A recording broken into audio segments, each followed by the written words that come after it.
திருமாலின் 1000 நாமங்களை சுருக்கி 12 திருநாமங்களில் பெருமாளின் பெருமைகள் சொல்லப்படுகின்றன.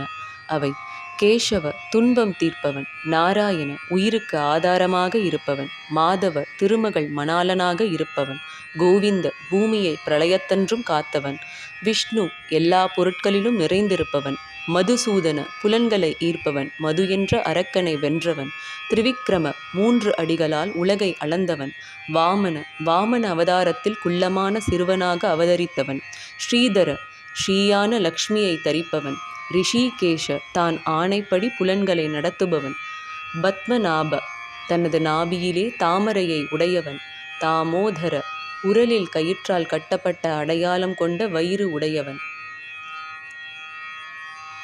நாராயணனின் பெருமைகளை கூறும் விஷ்ணு சஹஸ்ரநாமத்தை சொல்வதற்கு முடியாதவர்கள் இந்த 12 நாமங்களை சொன்னாலே போதுமானது.